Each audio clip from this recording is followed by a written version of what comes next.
क्या आपने कभी सोचा है कि जब भूकंप का हल्का सा कंपन हमें पूरी तरह से हिला देता है तो हमें पृथ्वी के निरंतर घूमने का एहसास क्यों नहीं होता है? हमारे आसपास ऐसी कई चीजें हैं जिनके बारे में हम जानते तो हैं, लेकिन उसका कारण नहीं समझ पाते। जिस पृथ्वी पर हम रहते हैं उसके बारे में हम ज्यादा कुछ नहीं जानते। हम सभी पृथ्वी के बारे में कई तथ्य जानते हैं, लेकिन हम नहीं जानते कि उनके पीछे क्या है। यही कारण है कि हमें गूगल पर सर्च करना पड़ता है, फिर भी हमारे मन में कुछ सामान्य सवाल आते हैं। वैज्ञानिकों ने पाया है कि हमारी पृथ्वी का आकार गोलाकार है और पृथ्वी लगातार अपनी धुरी पर घूमती रहती है। क्या आपने कभी सोचा है कि जब हम भूकंप के हल्के कंपन से पूरी तरह हिल जाते हैं तो हमें पृथ्वी के निरंतर घूमने का एहसास क्यों नहीं होता है?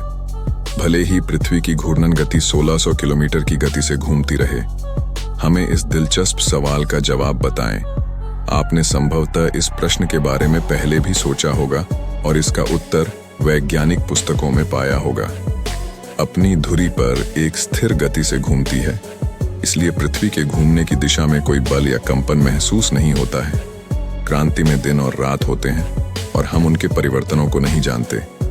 वहीं भूकंप के दौरान धरती की गति बदल जाती है और हल्का या तेज कंपन महसूस किया जा सकता है।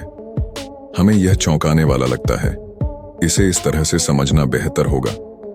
हम 1600 किलोमीटर की गति से चलने के आदी हैं, इसलिए हम पृथ्वी पर बिना ध्यान दिए आगे और आगे बढ़ते रहते हैं। उदाहरण के लिए, यदि ट्रेन में यात्रा करते समय खिड़कियां न हो तो हम में से कई लोग यह नहीं बता सकते कि ट्रेन चल रही है या नहीं।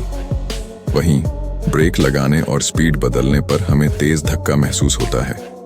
उसी तरह भूकंप के कारण हम गति में बदलाव महसूस करते हैं, लेकिन पृथ्वी की निरंतर गति में नहीं।